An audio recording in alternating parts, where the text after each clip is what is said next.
உலகெங்கும் உள்ள Cosmo view நேயர்களுக்கு வணக்கம். நான் உங்கள் வித்யா கார்த்திக். இந்த எபிசோடில் என்ன பார்க்க போகிறோம் அப்படின்னா, தமிழ் புத்தாண்டு ராசி பலன். ஒவ்வொரு ராசிக்காரர்களுக்கும் இந்த புத்தாண்டு எப்படியெல்லாம் இருக்க போகுது, என்ன மாதிரியான விஷயங்கள்லாம் பண்ண போகுது, கிட்டத்தட்ட 4 கிரக பயிற்சி நடக்க போகுதுன்னு சொல்கிறாங்க. அதெல்லாம் எனக்கு பாசிட்டிவாக இருக்குமா நெகட்டிவாக இருக்குமா? ஆல்ரெடி யூடியூப்பை பார்த்து எல்லாரும் தெரிஞ்சிருப்பீங்க. இந்த தமிழ் புத்தாண்டு எனக்கு என்ன வழாம் கொடுக்க போகிறது அப்படின்றத ஒவ்வொரு ராசியாக பார்ப்போம்.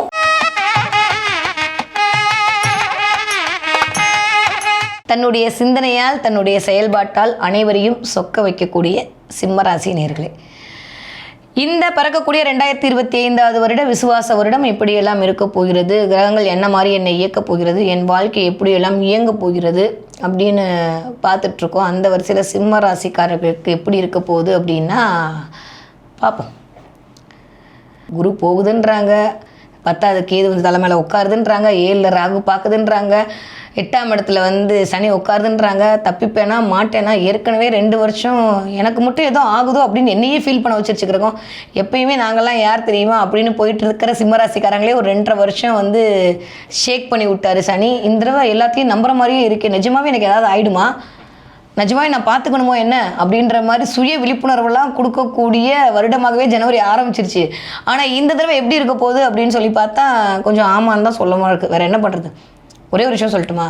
யாருக்கு கடவுளை ரொம்ப பிடிக்குமோ, யாரோட கடவுள் இருக்குன்னு நினைக்கிறான் அவருக்கு தான் நிறைய சோதனை கொடுப்பாராம். சிம்மராசிக்காரங்களுக்கு கடவுள் ரொம்ப பிடிக்கும். ஏன்னா நீங்கள் தான் ஸ்ட்ரெயிட் ஃபார்வர்டு. எப்பயுமே இருக்கிற 12 ராசிகளிலே வந்து யாரை பார்த்தும் பொறாமப்படாத, யாரை பார்த்தும் போட்டிப்படாத, என் உண்டு என் வழி உண்டு, என் வழி தனி வழி அப்படின்ற மாதிரி தன்னுடைய சுய கௌரவத்திற்காகவும் தன்னை சார்ந்து இருப்பவர்களுக்கு மட்டுமே வாழக்கூடிய ராசி தான் இந்த சிம்ம ராசி. அப்படிப்பட்ட சிம்ம ராசிக்கு இந்த தடவை என்ன ஆக போகுது அப்படின்னா, ஒரு ஆரம்பிக்கும் போதே ஒரு 8ஆம் இடத்துல ஒரு 4 பிளானட், 10வது கேதுவுடைய பார்வை, ஒரு 5 பிளானட்டோட ஒரு எனர்ஜி. ஆனால் ஒரு ப்ளஸ் என்ன, ராசிநாதன் வந்து உச்சமடைந்திருக்கிறார். எப்போது ஆரம்பிக்கும் போதே அதில் வேணால் ஒரு தெம்பு வந்துக்கலாம். சூரியன் உச்சமடைஞ்சிருக்காரு, அதோட இந்த தமிழ் புத்தாண்டு அப்படின்றது ஆரம்பிக்க போகுது. ஒரு மாதம் ஓகே, ஏப்ரல் மாதம் மே மாதம் வாங்க அப்படின்னா ஒரே ஒரு விஷயம் சொல்லட்டுமா உங்களுக்கு மட்டும்? ஒரு பாத்திரம் நிறைய பால் இருக்குன்னு வச்சுக்கோங்களேன், ஒரு இத்திரூண்டு நஞ்சு கலந்தால் என்ன ஆகும்? அந்த பாத்திரத்தில் இருக்க ஃபுல் பாலும் தரைஞ்சி போயிடும், கெட்டு போயிடும். ஆனால் அவ்வளோ பெரிய இருட்டு ரூமு, இத்திரூண்டு ஒரு கேண்டிலோட வெளிச்சம் கிடச்சா எப்படி இருக்கும்? அந்த ரூம் ஃபுல்லாமே வெளிச்சம் ஆகிடும்ல. அந்த மாதிரி மிகச்சிறந்த ஃபுல் லைட்டை கொடுக்கக்கூடிய சுபரான குருவோட பார்வை ஒன்று போதும் உங்களுடைய இத்தனை இருட்டையும் அப்படியே தவிடுபொடியாக்குவதற்கு. ராகு வருது, சனி வருது, கேது வருது, எதை பற்றியுமே கவலைப்படாதீங்க. அந்த குருவினுடைய அருளால் 11ஆம் இடத்துக்கு வரக்கூடிய லாபகுரு இது வரைக்கும் 10ஆம் இடத்துல உட்காந்து உங்கள் தொழிலை பறிச்சாரு, உங்கள் வேலையை பறிச்சாரு, உங்கள் உடம்புல பிரச்சனையை வச்சாரு, எல்லாத்தையும் பண்ணி காசு அப்படின்ற விஷயத்தில் வந்து கடன் வாங்க வச்சு, வீட்டை விற்க வச்சு, குழந்தைகிட்ட பிரச்சனை பண்ண வச்சு, எல்லாம் பண்ண வச்ச இந்த குரு இப்போ அதெல்லாம் தாண்டி 11ஆம் இடத்தில் லாபத்தை கொடுப்பதற்கு ஆயத்தமாகி விட்டார் அப்படின்னு தான் சொல்லணும். எல்லாம் ஓகே, இந்த அவ்வளோதான் தம்மாத்துண்டு ஒரு மே மாதம் வரைக்கும் அட்ஜஸ்ட் பண்ணிக்கோங்க. மே மாதத்துக்கு அப்புறம் இந்த ஒரு வருஷம் எக்ஸ்ட்ராடனரியான டைம் பீரியட் தான் சிம்மராசிக்காரங்களுக்கு. எதை குறித்தும் கவலைப்பட வேணாம். அஷ்டமச்சரி நீங்கள் கவலைப்பட வேணாம், 7ல் ராகு வராருன்னு கவலைப்பட வேணாம், தலைக்கு மேலே கேது வருதுன்னு கவலைப்பட வேணாம், எதுவுமே கவலைப்படாது. தலைக்கு மேலே கேது வரும்போது என்ன ஆகும்னா, சிம்மராசிக்காரர்களை பொறுத்த வரைக்கும் மிகச்சிறந்த மருத்துவம் கிடைக்கும். யாரெல்லாம் உடல்நிலையால் கஷ்டப்பட்டு கொண்டிருந்தீர்களோ, இந்த கண்டகச்சனையில் யாரெல்லாம் உடல் ரீதியான உபாதைகளை சந்தித்து கொண்டிருந்தீர்களோ அவர்களுக்கெல்லாம் மிகச்சிறந்த மருத்துவம் அப்படின்றது கிடைக்க போகிறது. இல்லை ஹெல்த் அப்படின்ற விஷயத்தில் ஒரு இம்ப்ரூவ்மெண்ட் கிடைக்க போகுது. கேது அப்படின்னாலே மெடிக்கல் பிளானட் தாங்க. அது வந்து சூரியனோட சேரும்போதே கேது சூரியன் சேர்ந்ததான் அங்கே மெடிக்கல். அப்போ அந்த இடத்துல மிகச்சிறந்த மெடிக்கல் நிவாரணம் கிடைக்க போகுது. முதல் விஷயம். 2வது, 11ஆம் இடத்துல லாபத்தில் குரு போகிறனால ஆஃப்டர் மேக்கு அப்புறம் நிறைய பேருக்கு வேலை அப்படின்ற இடத்துலலாம் சூப்பராக இருக்க போகுது. பெரிய ஜாக்பாட் கிடைக்குது, பெரிய அப்புங்க. சும்மா சாதாரணமான இதெல்லாம் கிடையாது. இது வரைக்கும் நீங்கள் ஒரு சேல்ஸ் மேனேஜராக இருந்தீங்கன்னா இனிமேல் நீங்கள் எக்ஸிக்யூட் மேனேஜர் ஆவீங்க. இது வரைக்கும் நீங்கள் ஜிஎம்ஆர் இருந்தீங்கன்னா இப்போ எம்டி ஆவீங்க. அந்தளவுக்கு ஒரு பெரிய பெரிய ப்ரமோஷன், அந்தளவுக்கு ஒரு பெரிய பெரிய போஸ்ட்டு. சாதாரண இருந்தீங்கன்னா இனிமேல் ப்ராஜெக்ட் மேனேஜர் ஆக போகிறீங்க. ஒரு முழு விஷயத்தையும் உங்ககிட்ட கொடுத்து நீங்கள் தான் பார்க்கணுன்ற மாதிரி உங்கள் கண்ட்ரோலில் எல்லாம் வருவதற்கான டைம் பீரியட் அப்படின்றது இனிதே ஸ்டார்ட் ஆகிடுச்சு. சூப்பராக இருக்குங்க. கவலைப்படுற மாதிரிலாம் எனக்கு தெரிஞ்சு ஒன்றுமே இல்லை. 7ஆம் இடம் ராகு, அதை கொஞ்சம் கவனமாக பார்த்துக்கணும். அப்படின்ற போது தயவு செஞ்சு ஒன்றே ஒன்று சொல்கிறேன் சிம்மராசிக்காரங்களுக்கு, நீங்கள் படுற எல்லா கோவத்தையும் உங்கள் வீட்டில் இருக்கவங்க சகிச்சுக்கிறாங்க தான். ஆனால் இந்த தடவை மட்டும் கொஞ்சம் கவனமாக அடக்கி வாசியுங்கள். வெள்ளை பெட்ஷீட்டு தான் விரிக்கணும், கச்சிப்லாம் பத்தாது. அந்தளவுக்கு குடும்பம் அப்படின்ற விஷயத்தில் மட்டும் தயவு செஞ்சு அனுசரியாக நடந்துக்கங்க. கோவப்பட்டீங்க அப்படின்னா, இது வரைக்கும் நான் கோவப்பட்டால் பொறுத்துட்டே இருந்தாங்க, இப்போ என்ன திடீர்னு வேறு மாதிரி திரும்புகிறாங்களே அப்படின்ற மாதிரி நீங்களே யோசிக்கிற மாதிரியான சூழலெல்லாம் அக்டோபர் நவம்பருக்கு மேலே திரும்பிடும். ஏன்னா குரு வந்து திரும்ப 12ல் வரும்போது இந்த மாதிரி விஷயங்கள் எல்லாம் அங்கே இண்டிகேட் பண்ணுவார். ராகு வேற வந்து உட்காந்துருப்பார். அதனால் என்ன பண்ணுறீங்க அப்படின்னா கோவத்தை கொஞ்சம் கம்மி பண்ணிக்கோங்க. எனக்கு தெரியும் நீங்கள் என்ன வேணுக்குனேவா கோவப்பட போகிறீங்க, விரத்தியில் தான் இந்த கோவம் வருது. இருந்தாலும் அந்த கோவத்தை கொஞ்சம் கண்ட்ரோல் பண்ணிக்கிறது அப்படின்றது உங்களுடைய துணை அல்லது துணைவியாருடைய ஒரு இணக்கமான போக்கை சரி செய்து கொள்வதற்கான டைம் பீரியடாக ஒரு இல்லை அப்படின்னா அந்த இடத்துல ஒரு பெரிய ஆப்போசிட் போயிடுவார். சனியும் சரி ராகுவும் சரி. கேது வேற வந்து உட்காந்துருக்கும் போது ஏற்கனவே ஒரு மாதிரி என்னடா வாழ்க்கை அப்படின்ற மாதிரியான விஷயத்த கிரியேட் பண்ணுவார். பத்தாவதுக்கு இதெல்லாம் சேரும்போது இந்த மாதிரி நிகழ்வுகள்லாம் நடக்கும். அதனால் அதில் கொஞ்சம் கவனமாக இருந்து கொள்ளுங்கள். ஓகே, தயவு செஞ்சு எதிர்பாலினத்தவரிடம் கவனம். இது நான் சொல்லியே ஆகணும். நீங்கள் தப்பாக நினச்சாலும் சரி ரைட்டாக நினச்சாலும் சரி, நீங்கள் எதுவும் பண்ணல, மிஸ்டர் ராகு பண்ணுறாரு. ராகு 7ஆம் இடத்துல இருக்கும்போது என்ன ஆகும் அப்படின்னா தேவையில்லாத எதிர்பாலினத்தின் மீது ஒரு ஈர்ப்பை கொண்டு வந்து விட்டுருவார்.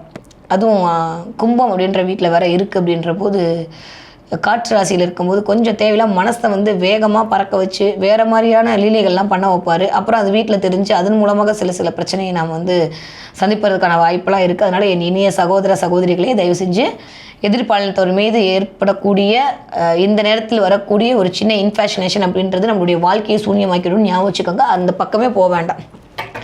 அட போங்க மேடம், வீட்டில் இருக்கவங்களே திரும்பி பார்க்க மாட்டேங்கிறாங்க அப்படின்னா இப்போ பார்க்க மாட்டாங்க. ராகு சும்மா இருப்பாரா? உங்களை மாதிரி ஆள் தான் வேணும்னு சொல்லி அடம் பிடிச்சி உங்களை பார்க்க வைப்பார். அதனால் அந்த இடத்தில் கொஞ்சம் கவனமாக இருக்க வேண்டும். மற்றபடி எல்லாமே சூப்பருங்க. குருக்கு ராகுவோட பார்வை கிடைக்கிறதுனால பிரம்மாண்டமாக சமூகத்தில் ஒரு மதிப்பு மரியாதை அந்தஸ்து எல்லாம் கிடைக்க போகுது. இது வரைக்கும் ஒரு 7-8 மாதமாக அப்படியே கட்டி போட்டு வச்சுருந்த எல்லாமே அவுத்து விட போகிறாங்க அப்படின்னா ஒவ்வொரு முடிச்சா அவரை போது சூப்பராக கடைசியில் போய் ஒரு புதையல் எடுத்து கொண்டு வந்து வர்ற மாதிரி இந்த வருடம் உங்களுக்கு முடிய போகுது. குரு 11லேருந்து இயங்கக்கூடிய இடங்களுமே ரொம்ப ரொம்ப சூப்பரான இடம். துலாமை பார்க்க போகிறாரு, தனுசுவை பார்க்க போகிறாரு, கும்பத்தை பார்க்க போகிறாரு. இது எல்லாமே உங்களுக்கு ஒரு சூப்பரான இடங்களாக இருக்குது. அந்த இடங்கள் எல்லாமே உங்களுக்கு இயங்கும் போது அதன் மூலமாக ஒரு லாபம் அப்படின்றது உங்களுக்கு அதிகரிக்க போகிறது. பஞ்சமஸ்தானத்தில் வந்து குருவோட பார்வைப்படுதல் அப்படின்றது எக்ஸ்ட்ராடனரிங்க. குழந்தைகள் மூலமாக ஒரு பெருமை, உங்களுடைய அறிவின் மூலமாக ஒரு பெருமை, உங்களுடைய சிந்தனையின் மூலமாக ஒரு பெருமை, அதன் மூலமாக ஒரு இது இறையருள். இது வரைக்கும் கோவிலுக்கு போகிறேன் ஆனால் என்னால் சாமியை கும்பிடவே முடியல. நிஜமாக ஃபீல் பண்ணுறீங்களா சிம்மராசிக்காரங்க? நான் போய் வா அப்படின்னா கடவுள் வந்து நிற்பார். ஏன்னா நான்லாம் கடவுள் பிள்ளை அப்படின்ற கெத்துலேயே சுற்றிட்டு இருந்த சிம்மராசிக்காரங்களுக்கு ஒரு 2-3 வருஷமாக கோவிலுக்கு போகவும் பிடிக்கல, கோவிலுக்கு போனால் சாமி கும்பிடவும் பிடிக்கல. சாமி கும்பிட்டு போய் சாமிகிட்ட நின்னாலுமே மனசு ஒரு நிலைப்படலை. இந்த மாதிரியான தேவையில்லாத ஒரு சஞ்சலத்தில் இருந்துட்டு இருந்த சிம்மராசிக்காரர்களுக்கு இந்த தடவை ஆன்ம பலம் அதிகரிக்க போகிறது. கேது வந்து உள்ளே உட்காந்துருக்கும் போதே ஞானத்தை அப்படி இன்க்ரீஸ் பண்ணிட்டு வருங்க. நிறைய சித்தர்களுடைய வழிபாடெல்லாம் பண்ண போகிறீங்க. அந்த வழிபாடு உங்களுக்கு ஒரு பெரிய ஒரு மாற்றத்தை கொண்டு வரக்கூடிய வழிபாடாக இருக்க போகுது. நிறையா வந்து குலதெய்வத்துடைய ஆகச்சிறந்த அருள். உங்களோட குலதெய்வம் உங்கள் பின்னாடியே இருந்து நான் இருக்கேன்ப்பா நீ கவலைப்படாமல் போயிட்டு வா அப்படின்னு சொல்கிற மாதிரியும், சிவம் புள்ளடா நீ எது கவலைப்படுற அப்படின்னு சொல்லி சிவனே வந்து சொல்கிற மாதிரியான நிலைமையெல்லாம் வந்து சிம்மராசிக்காரர்களுக்கு இயங்க போகிறது. ஏன்னா 5ஆம் இடத்தில் கேது, காலபுருஷனோட 5ஆம் இடத்துல கேது இருக்குது அப்படின்றது சூப்பராக இருக்க போது சிம்மராசிக்காரர்களுக்கு இந்த தடவை 2025வது வருட விசுவாச வருட புத்தாண்டு. ஓகே, எதில் கவனமாக இருக்கணும்? நான் ஆல்ரெடி சொல்லிட்டேன் இந்த விஷயங்கள்லாம் கவனமாக இருங்க. ஆனால் இன்னும் ரொம்ப ரொம்ப நுணுக்கமாக வைக்கணும்னா கால் சம்மந்தப்பட்ட இடத்துல, நரம்பு சம்மந்தப்பட்ட இடத்துல, மூச்சுக்குழாய் அந்த இடத்துல, இதயம் சம்மந்தப்பட்ட இடத்துல இதெல்லாம் புதன் இண்டிகேட் பண்ணிட்டு இருக்காரு. அவர் போய் உட்காந்துருக்க பொசிஷனுமே கொஞ்சம் ஒரு மாதிரியான 8ஆம் இடத்துல அமர்ந்திருத்தல்னால இதெல்லாம் கொஞ்சம் பார்த்துக்கணுங்க. ஸோ தயவு செஞ்சு உடம்பில் ஆரோக்கியத்தை எடுத்துக்கொள்ளுங்க. நீங்கள் தான் உங்கள் வீட்டுக்கு அப்படின்றத மனசில் ஞாபகம் வச்சுக்கோங்க. உடல்நிலையில் கவனம் தேவை, பேசுகிற வார்த்தையில் கவனம் தேவை. தேவையில்லாமல் வந்து கொஞ்சம் எடுத்தறிஞ்சு பேசி அதன் மூலமாக சில அவமானங்களையும் அசிங்கங்களையும் சந்திக்க போகிறீங்க. ஒரே ஒரு வேண்டுகோள் தான், யாரை பற்றியும் புறங்கூறாதீர்கள். சிம்மராசிக்காரங்க இந்த தடவை யாரை பற்றியாவது நீங்கள் புறங்கூறிட்டீங்க அப்படின்னா அது ஒரு பெரிய ஒரு மைனஸாக ஒரு கரும்புள்ளியாக உங்கள் மேலே விழுந்துடும். இத்தனை நாள் நீங்கள் பண்ண வேலையெல்லாம் இல்லாமல் போயிடும். அதனால் ஏன்னா 3ஆம் இடம்னே புறங்கூறக்கூடிய இடம் தாங்க. அந்த இடத்துல வந்து வேறு குரு உட்கார்றாரு அப்படின்ற போது சாதாரணமாக நீங்கள் சொன்ன ஒரு விஷயத்தை அப்படியே பரப்பி விட்டுருவார். அது தேவையில்லாத ஒரு பிரச்சனையை கொண்டு போய் கிரியேட் பண்ணும். அதனால் வேலை பார்க்குற இடத்தில் யாரையும் பற்றி புறங்கூறாதீங்க. எஸ்பெஷலி உங்களோட பாஸை பற்றி புறங்கூறாதீங்க. தேவையில்லாமல் அடுத்தவங்களை பற்றி விமர்சனம் பண்ணிட்டாங்க. யூஸ்வலி சிம்மம் பண்ண மாட்டாங்க இதெல்லாம். இருந்தாலும் இந்த பிளானட் உங்களை பண்ண வைக்க போது அந்த இடத்துல கவனமாக இருந்துக்காங்க. நம்ம தான் பார்த்துட்டோம் ராசி பலன். அப்போ என்ன பண்ணுவோம்? உஷாராயிடுவோம். அதனால் இந்த தடவை இந்த மாதிரியான விஷயங்களில் கவனமாக இருக்கணும். மற்ற எல்லாம் கிடைக்க போதுங்க, சூப்பராக இருக்க போகுது. குழந்தைகள் மூலமாக பெருமை, எஸ்பெஷலி உங்களுடைய துணை அல்லது துணைவியார் மூலமாக பெருமை, வியாபார விருத்தி, தொழில் விருத்தி, ப்ரமோஷனு, இடம் மாற்றம், இது வரைக்கும் போகாத ஒரு நாட்டுக்கு போகிறது, மிகச்சிறந்த மரியாதை, பெயர், புகழ், அந்தஸ்து, காசு, பணம், துட்டு எல்லாம் கிடைக்க போகுது. சூப்பராக இருக்க போறீங்க. அதுவும் எனக்கு தெரிஞ்சு முதல் ஜூன் ஜூலை ஆகஸ்ட்டுக்கு அப்புறம்லாம் பணம் அப்படின்ற விஷயத்தில் ஒரு தன்னிறைவு அடைஞ்சிருவீங்க. இது வரைக்கும் வரலன்னு ஏங்கிட்டு இருந்த எல்லாமே கிடைக்க ஆரம்பிச்சு. ஹெல்த் முதல்ல உடம்பு வச்சு தான் சுவர் இருந்தாலும் சுற்றுறோம். அப்போ ஹெல்த் இம்ப்ரூவ்மெண்ட் ஆகிறத நீங்கள் கண்கூட உணரப் போகிறீர்கள்.